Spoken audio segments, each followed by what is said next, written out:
Right, there's some of the game birds we've got in the pens. We've got a young cock there with 5, no, 4 females.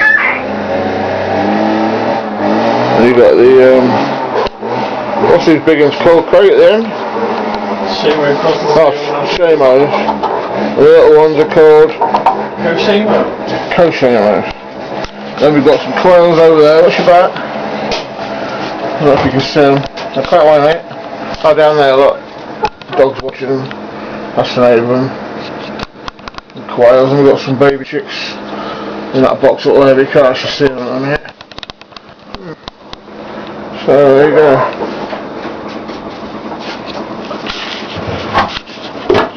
In fact, we should have some chickens in here. Here they are, look.